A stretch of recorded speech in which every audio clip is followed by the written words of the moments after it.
Maintenant, on va calculer les fonctions, les limites des fonctions trigonométriques.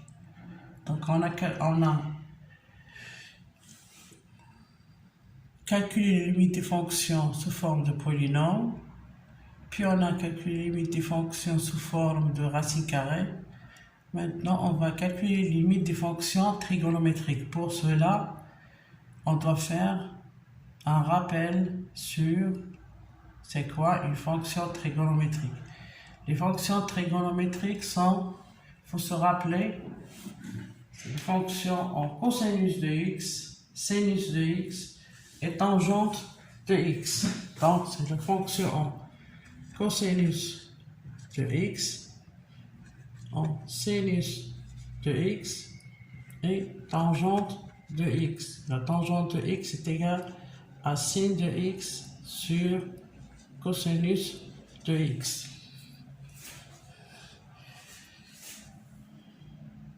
Et on a parmi les propriétés des fonctions trigonométriques, on a cosinus de moins x est égal à cosinus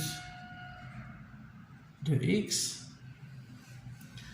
et sinus de moins x est égal à moins sinus de x.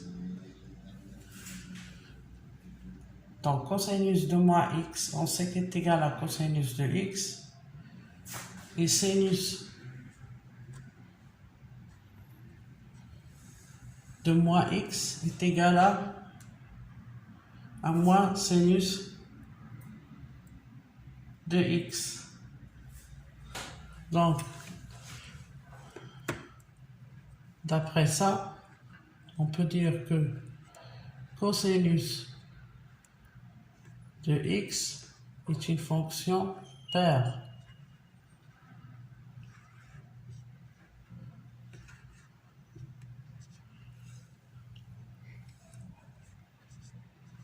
Pourquoi? Parce que fonction paire. Parce que cosinus de moins x est égal à cosinus de x. Lorsqu'on a f de x est égal à f de moins x, on dit que la fonction f est une fonction paire. Sinus de moins x égale à moins sinus de x. Sinus de x est une fonction impaire.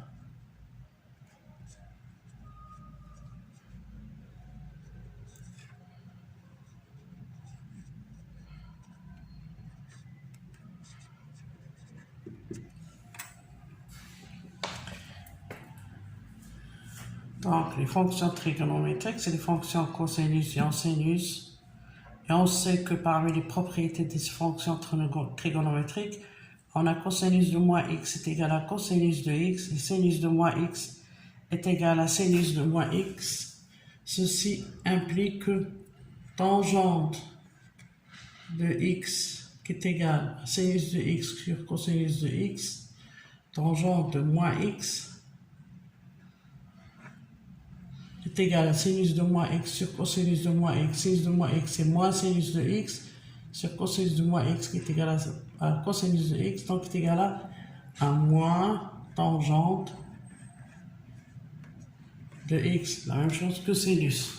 Donc on a cosinus de moins x est égal à cosinus de x, sinus de moins x est égal à moins sinus de x, et tangente de x est égal à moins tangente de x. Tangente de moins x est égal à moins tangente de x. Et on a la propriété suivante.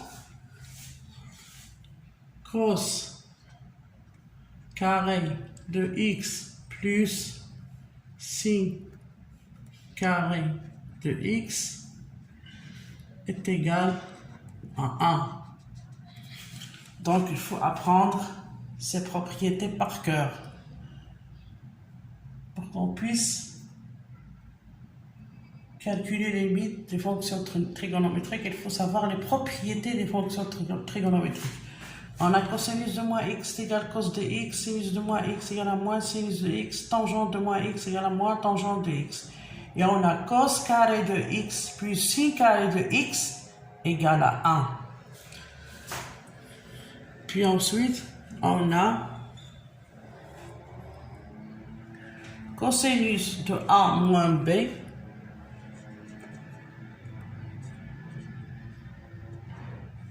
est égal cos de A cos de B plus sin de A sin de B. Donc on a parmi les propriétés des fonctions trigonométriques cos de A moins B. Ce n'est autre que cos de A cos de B plus sin de A sin de B. Et cos de A moins B est égal, de A plus B plutôt, est égal à cos de A cos de B moins sin de A sin de B.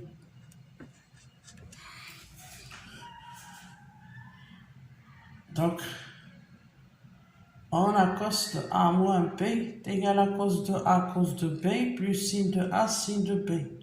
Et cos de A plus B est égal à cos de A cos de B moins sin de A sin de B. Et sinus de A plus B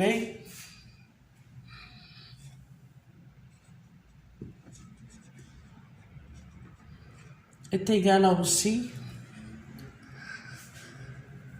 en fonction de cos de A et de sin de A, on a sin de A plus B est égal à sin de A. Sin de A cos de B plus cos de A sin de B. Donc on a sinus de A plus B est égal sin de A cos de B plus cos de A sin de B. Et sinus de A moins B est égal sin de A cos de B moins cos de A sin de B. Ce sont des rappels sur les fonctions trigonométriques.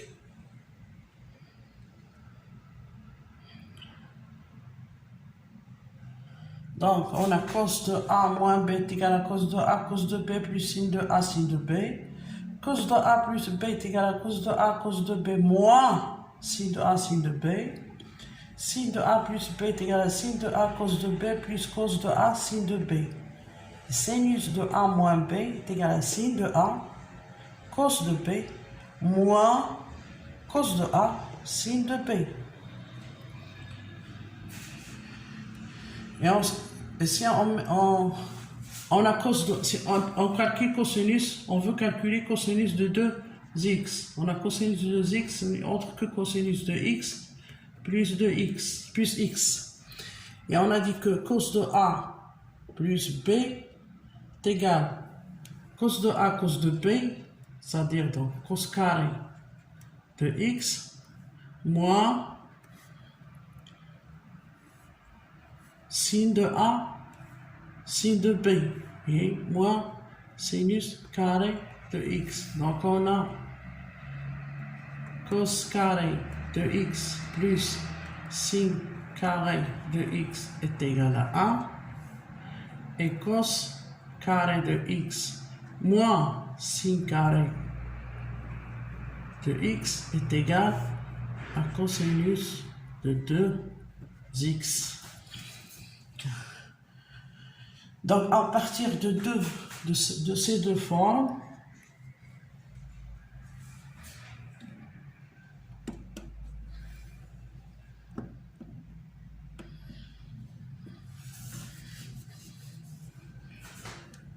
cos carré de A, cos carré de x plus sin carré de x est égal à 1, et cos carré de x moins sin carré de x est égal à, on a montré qu'en utilisant les propriétés des fonctions trigonométriques, on a trouvé que cos carré de x moins sin carré de x est égal à cosinus de 2x. Parce qu'on a calculé cosinus de x en utilisant cos de A plus B qui est égal à cos de x fois x. Donc c'est cos carré de x moins sin carré de x. Donc, à partir de ces deux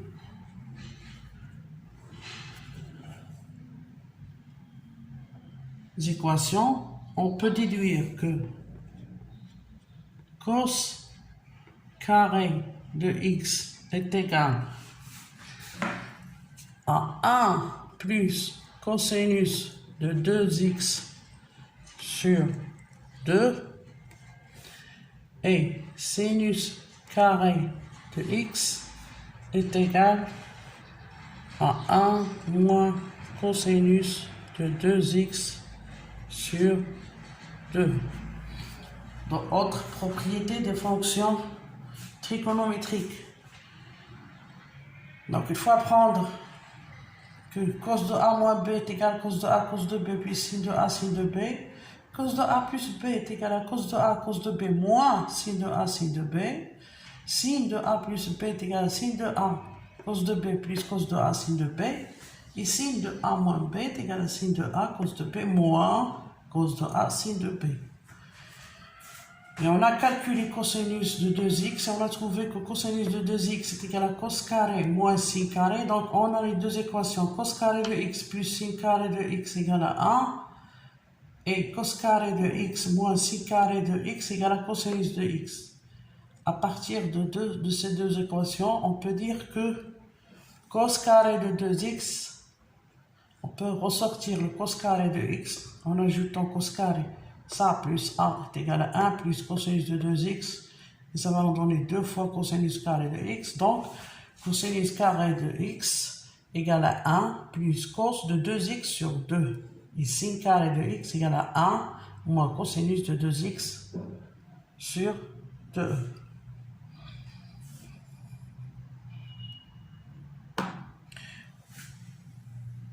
Jusqu'ici, j'espère que tout est bien clair. Même en utilisant ces propriétés-là, cosinus de A moins B, cosinus de A plus B, sinus de A plus B et sinus de A moins B, en additionnant, on va montrer que, on va trouver que cos de A fois cosinus de B est égal à 1 demi facteur de cos de A plus B plus cos de A moins B. Et on va trouver que sin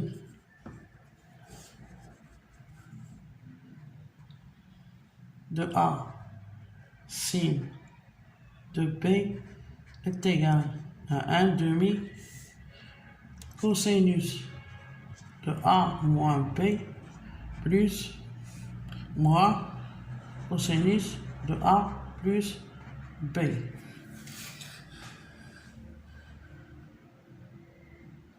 Donc tout ça, c'était des rappels sur les fonctions trigonométriques. Cos de A, cos de B est égal à 1 demi cos de A plus B plus cosinus de A moins B. On a cos de A plus B est égal à cos de A, cos de B moins. Et cosinus de A moins B est égal à cos de A, cos de B plus C. En additionnant cos de A moins B plus cos de A plus B, on va trouver qu'il est égal à 2 fois cos de A, cos de B, parce que sin de A, sin de B avec moins sin de A, sin de B, ça va disparaître. Donc, ça va nous montrer que cos de A, cos de B est égal à 1 demi cos de A moins B plus cos de A plus B. La même chose pour sinus.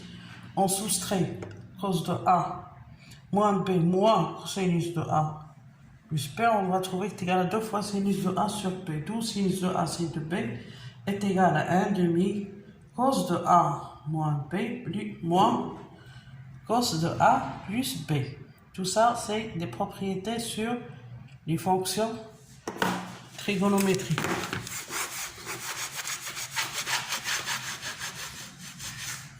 On va voir d'autres propriétés sur les fonctions trigonométriques.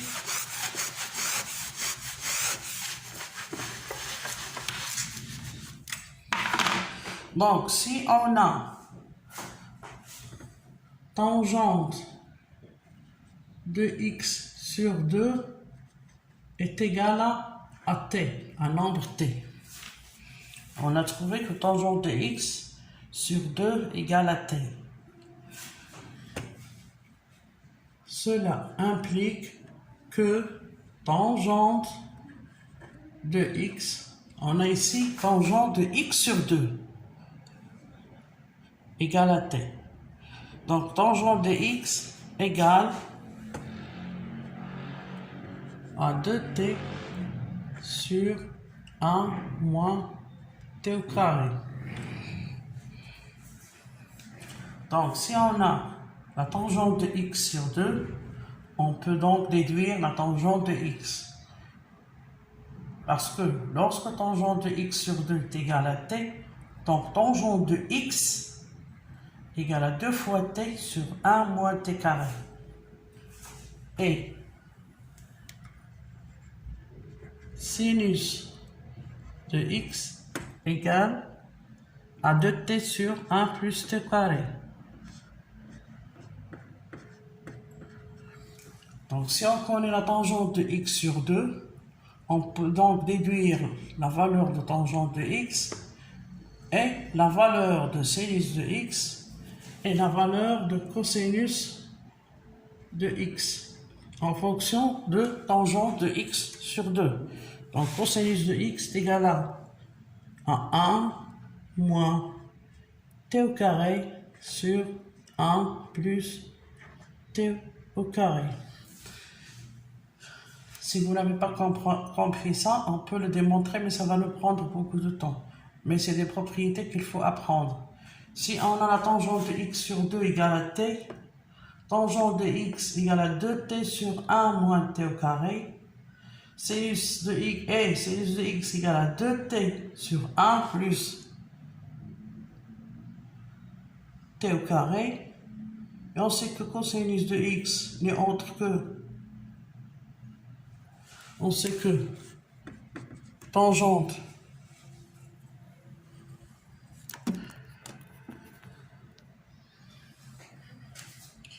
si on a tangente de x sur 2 égale à t, donc on a tangente de x égale à 2t sur 1 moins t au carré. Et sinus de x égale à 2t sur 1 plus t au carré. Et cosinus de x est égal à 1 moins t au carré sur 1 plus t au carré. Parce qu'on sait que tangente de x égale à sin de x sur cos de x, cela veut dire que cos de x égale à sin de x sur tangente de x. Donc on a sin de x égale à 2t sur 1 plus t au carré. Et tangente de x égale à 2t sur 1 moins t au carré, on simplifie par 2t, il nous reste cosinus de x égale à 1 moins t au carré sur 1 plus t au carré. Donc si on connaît la valeur de tangente de x sur 2 est égale à t un nombre réel, d'où on peut déduire la valeur de tangente de x qui est égale à 2t sur 1 moins t au carré. Et la valeur de sinus de x est égal à 2t sur 1 plus t au carré. Et cosinus de x est égal à 1 moins t au carré sur 1 plus t au carré. On va passer donc, on a fait un rappel sur les fonctions en trigonométrique. On va faire aussi un rappel sur des limites à apprendre par cœur des fonctions trigonométriques.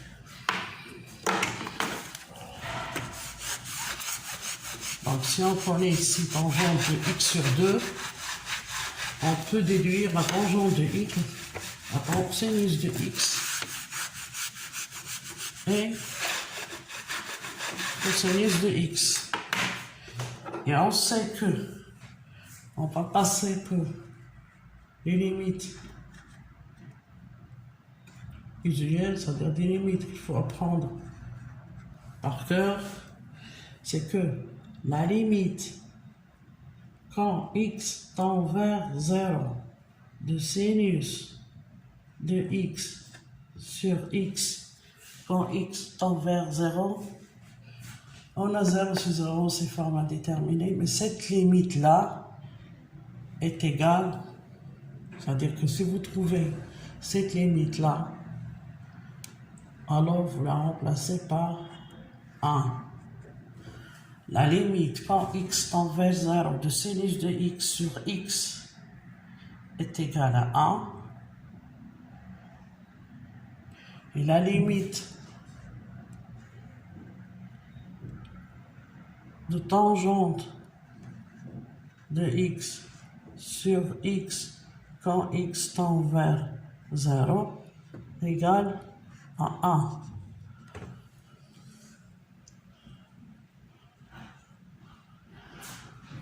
Ça, il faut l'apprendre par cœur. Ça, c'est déduction de ça. La limite quand x tend vers 0 de sinus de x sur x est égale à 1. Limite tangente de x sur x quand x tend vers x0, pourquoi est égale à 1? Parce que la limite de tangente n'est autre que la limite de sinus de x sur cosinus de x, donc sur x multiplié par 1 sur cosinus de x quand x tend vers 0. On l'a dit par définition, la limite quand x tend vers 0 de sinus de x sur x est égale à 1. Et si on remplace ici x par 0, cos de 0 est égal à 1, donc 1 sur 1 c'est 1, fois 1 c'est 1, donc est égal à 1. D'où la limite de tangente de x sur x quand x tend vers 0 est égale aussi à 1. Et la limite de 1 moins cosinus de x sur x carré quand x tend vers 0 est égal, parce qu'on a ici cos de 0 c'est 1, 1 moins 1 c'est 0, 0 c'est 0, c'est une forme indéterminée, mais par définition cette limite 1 moins cos de x sur cos carré de x quand x tend vers 0 est égal à 1. Donc ces limites-là, il faut les apprendre par cœur. Pourquoi? Parce qu'on peut tomber sur des fonctions trigonométriques dont la limite c'est une forme indéterminée. Donc on va essayer d'utiliser ces propriétés de telle manière à fuir cette forme indéterminée et calculer la limite. Donc il faut apprendre par cœur que la limite de sinus de x sur x quand x tend vers 0 est égale à 1. La limite de tangente de x sur x quand x tend vers 0 est égale à 1.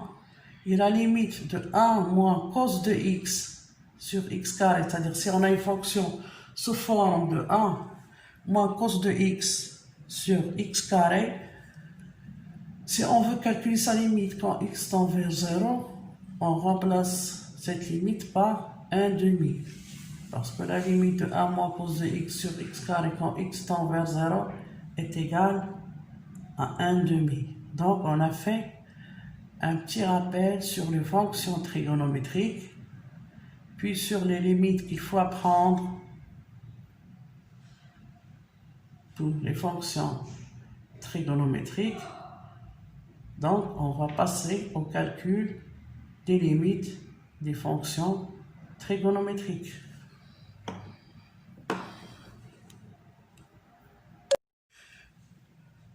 Dans le calcul des limites des fonctions trigonométriques, on va avoir besoin d'une propriété très importante qui dit que si on a une fonction g de x qui est comprise entre deux fonctions f de x et h de x,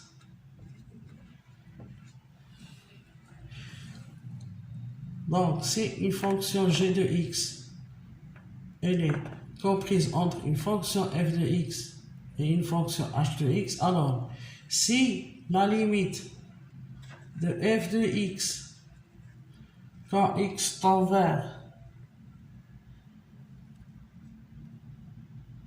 x0 est égal à L et la limite de h de x quand x tend vers x0 est égal aussi à L, c'est-à-dire qu'on a une fonction g de x et on veut calculer sa limite en x est égal à x0. On a trouvé que c'est une forme indéterminée et on n'a pas pu résoudre cette fonction et fuir la forme indéterminée. C'est-à-dire qu'on n'a pas pu simplifier de telle manière à calculer cette limite. Mais on a trouvé que, par exemple, que cette fonction g de x, elle est comprise entre une fonction f de x et une fonction h de x. Donc, si la limite de f de x quand x tend vers x0 est égale à r, et la limite de h de x quand x tend vers x0 est égale à r, ceci implique que la limite de g de x quand x tend vers x0 est égale aussi à L. Donc, si on trouve que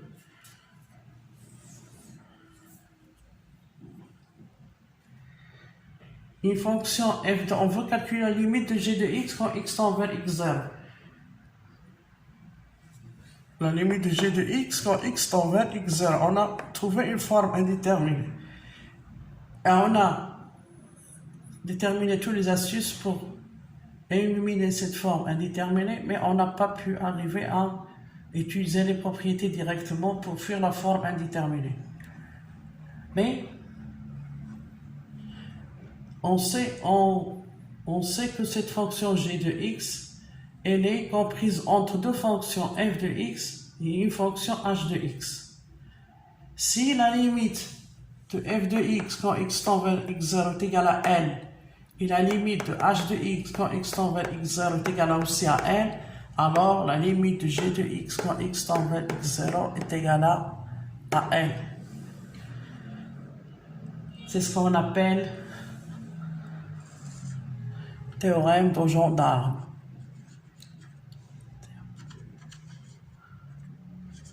Théorème de gendarme.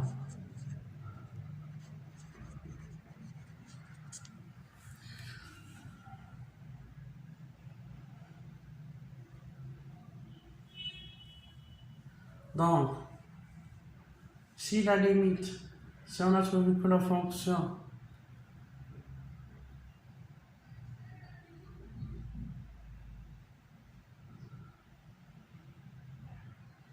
de g de x quand x tend vers x0 c'est une forme indéterminée et on sait que la fonction g de x est comprise entre deux fonctions f de x et h de x.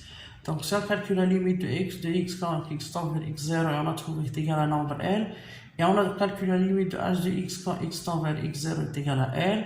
Donc c'est à dire que la limite de f de x quand x tend vers x0 de f de x est inférieure à la limite de f de x quand x tend vers x0 est inférieure à la limite de h de x quand x tend vers x0. Donc la limite de g de x quand x tend vers x0 est comprise entre L et L. Donc la limite de g de x quand x tend vers x0 n'est autre que L. C'est ce qu'on appelle théorème de gendarme.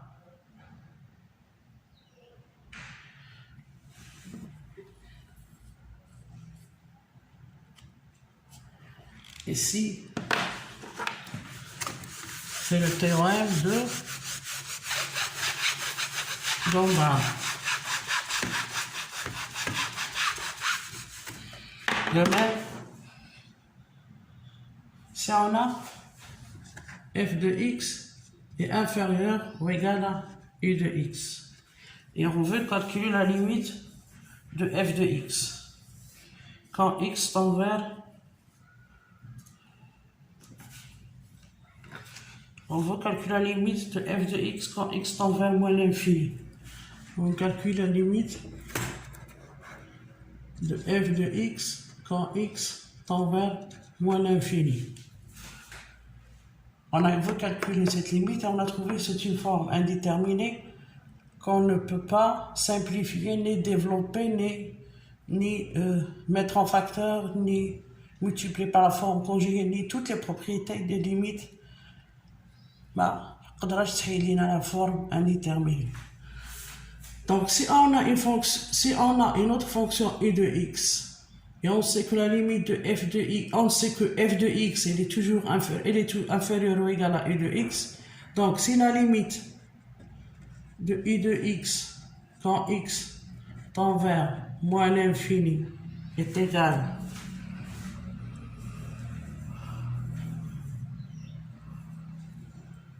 quand x tend vers, plutôt, x0, on a pour x0. Si on veut calculer la limite quand x tend vers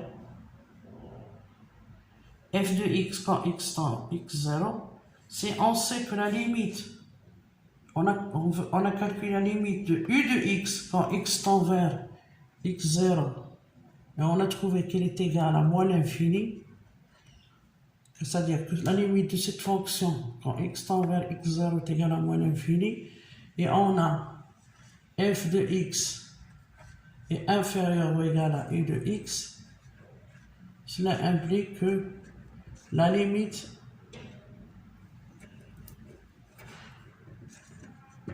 de f de x quand x tend vers x0, parce qu'on a f de x inférieur à i de x. I de x étant vers moins l'infini, c'est quelque chose qui est inférieur à moins l'infini, donc est égal à moins l'infini.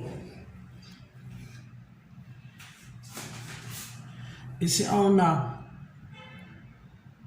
f de x est supérieur ou égal à u de x, et la limite de u de x quand x tend vers x0 est égal à plus l'infini. Donc la limite de u de x quand x tend vers x0 est égale à plus l'infini. Et la limite de f de x quand x tend vers x0 est supérieure à la limite de i de x, supérieure à plus l'infini, c'est-à-dire qu'elle est égale à plus l'infini. On déduit donc que la limite de f de x quand x tend vers x0 est égale à plus l'infini. Donc c'est des propriétés qu'on peut utiliser pour fuir les formes indéterminées des limites. Et ces propriétés d'encadrement de la fonction entre deux fonctions, on va beaucoup l'utiliser en les fonctions trigonométriques. Pourquoi? Parce que quel que soit x, on a sinus de x, cosinus de x, elles sont comprises entre moins 1 et 1. La fonction sinus ou bien la fonction cosinus, elle est de cette forme. Par exemple, sinus est de forme. Elle est comprise plus 1 et moins 1. Donc la fonction cosinus et la fonction sinus, elle est comprise entre moins 1 et plus 1. Donc c'est dans ce cas-là, c'est-à-dire les fonctions trigonométriques, où on va beaucoup utiliser cette propriété ainsi que le théorème de Jondal.